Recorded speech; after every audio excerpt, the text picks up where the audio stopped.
Hello everybody and welcome back. My name is Lars and today I want to talk about how you can facilitate for success so that you can get what you want. Goal setting is important for everyone who takes success seriously, but to be able to follow through and achieve your goals is sometimes easier said than done. In this video, I will share a powerful strategy and mindset that I use consistently to make sure that I'm staying on the right path.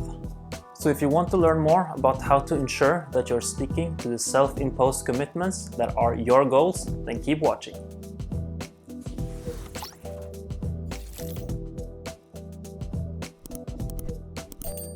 Goal setting is a must if you want to take control and to be the designer and decision maker of your own life.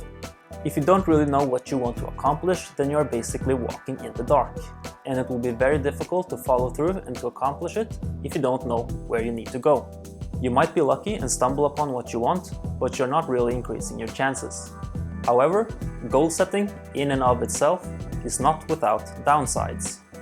Firstly, while a goal can be a crystal clear picture of what you want to accomplish, oftentimes you will have a logical connection to it, but not an emotional one. Without emotions to move you, it can seem distant and, in the worst case scenario, you can feel sad and guilty for not working on it because you lack motivation. Secondly, since goals are about your future, you can easily compare your desired state with your current state, and that can be depressing.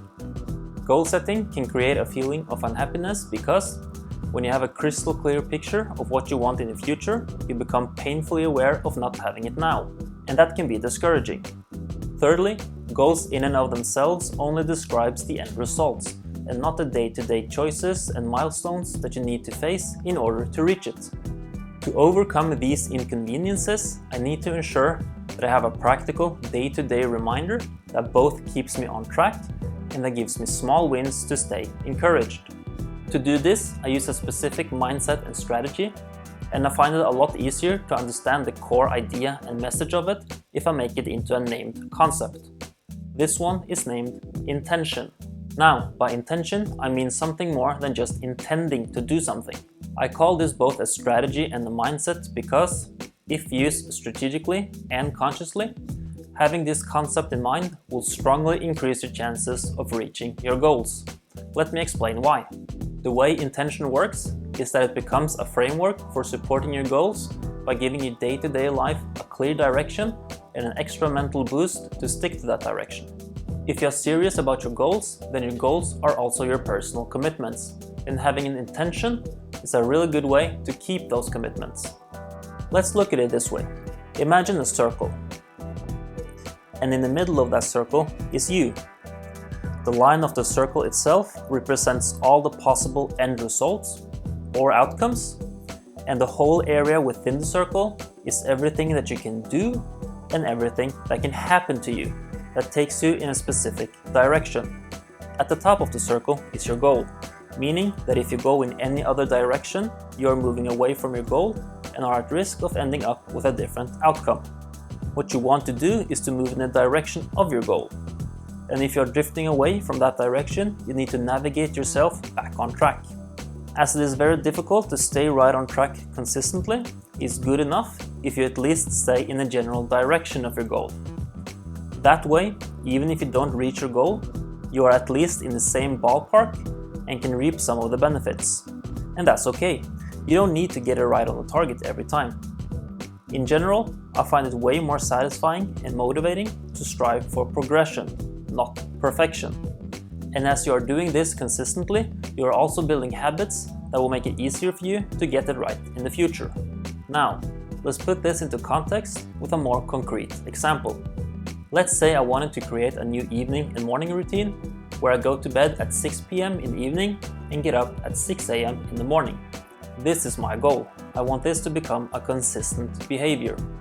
To be able to accomplish this, I decide that I need to set my alarm for 6 a.m. in the morning, and before I go to bed, I need to get ready at approximately 9:30 p.m. I should brush my teeth, lay out the clothes I want to wear the next day, maybe read a little bit, and avoid the screen light from my computer and my smartphone.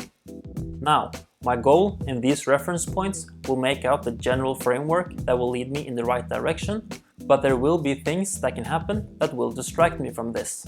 This is where intention comes in. And in this example, I can formulate my intention like this. I will be in bed by 10 p.m.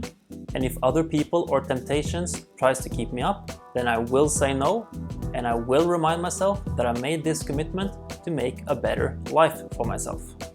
What you say and do becomes who you are, so the word will here is important because it helps strengthening your resolve. In this example, temptations that could make you stray from your intention could be wanting to binge watch a show, stay up late drinking, peer pressure from friends to do an activity, and so on. There will be people and temptations that will tempt you to break your intention, to break your commitment to yourself. So having an intention is a reminder that will make you think, wait a minute, is this what I really want? Is this more important to me than pursuing my goal? If it is not, you need to correct your decision making and focus to go in the right direction. Goals are made in a relaxed and logical state with few interruptions, and it is not easy to stay true to this when we are under emotional influence. Emotion is a strong mover, and if you are having a distant relationship with your goals, then you will have a hard time pursuing them. There are several important things that are at work when you have an intention that makes it into a comprehensive supporting framework for your goals. I have summed them up into 4 different categories. Number 1. Intention works as a daily reminder, making you aware of the daily choices and behavior that you need to make in order to move in the right direction. For instance, let's say I wanted to make a new evening and morning routine where I wanted to go to bed at 6 p.m. and get up at 6 a.m. To be able to do this, I must set an alarm for 6 a.m. and before I go to bed, I should start to get ready at approximately 9:30 p.m. I should brush my teeth, lay out the clothes that I want to wear the next day, maybe read a little bit or write in a journal, and so on. If I haven't thought about what I need to do in advance in order to reach my goals, then there's a slim chance that I will actually do it. A large part of intention as being a mindset and strategy is that it facilitates success by being a mental framework supporting your goals. Having a goal without an intention is like sailing a boat without a rudder to control it. If you cannot control your ship, you will drift away wherever the currents and the wind takes you, all the while slowly seeing your goal in the distance, slowly fading away. Also, while decisions are made then and there, in the moment, you can prime your will when you are relaxing and not feeling the pressure that you might feel otherwise when you actually have to make a decision. In other words, having an intention helps cementing your resolve and preparing you for the tougher choices when they eventually appear. Number 2.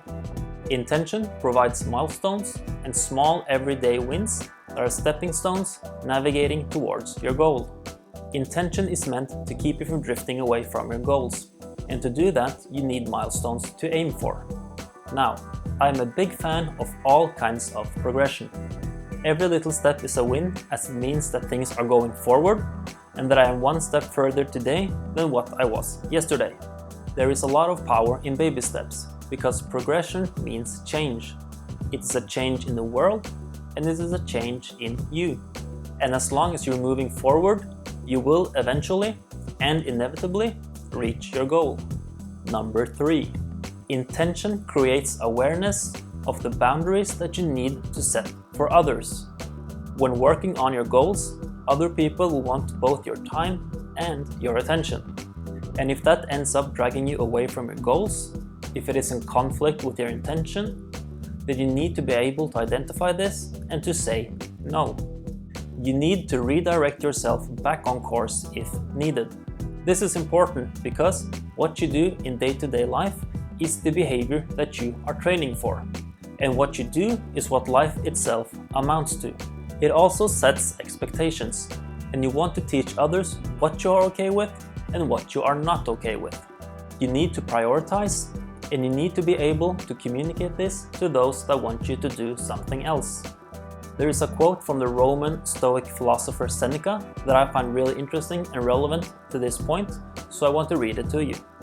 No person will give up even an inch of their estate, and the slightest dispute with a neighbor can mean hell to pay. Yet, we easily let others encroach on our lives worse. We often pay the way for those who will take it over. No person hands out their money to passers-by, but to how many do each of us hand out our lives? We're tight-fisted with property and money, yet think too little of wasting time, the one thing about which we should all be the toughest misers. To strongly increase your chances of reaching any goal, you need to make a resolve about it, a wholehearted decision about following through and doing what you need to do in order to get it done. This also means that you cannot let external influence knock you off your course. Number 4. Intention helps you to subconsciously identify opportunities by leveraging something called RAS. RAS stands for Reticular Activation System, which is a small part of your brain that, to put it simply, filters out unnecessary information so that only the important parts go through. RAS is the reason why, when you learn a new word, you suddenly hear it everywhere. An intention is a way for you to decide what information your brain should count as important and relevant. For example, if you have decided that you want to search for a new job, then you have made a conscious choice of what you want for your future.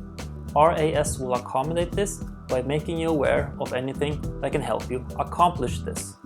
This can unfold in different ways, like seeing new opportunities when you meet new people, being curious about other people's work and workplaces, or suddenly come to think of looking at job postings online. To wrap it up, I view intention as a supporting framework for my goals that helps transform my plans into hardwired behavior, if I practice it regularly. It keeps me from making up excuses, and it helps me to stay on track by providing small wins that I can find and do so I can stay in the right direction.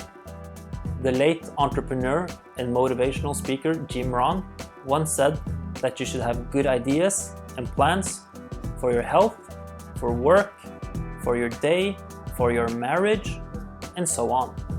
Some people go through life with their fingers crossed, whistling in the dark, but that is not a good plan.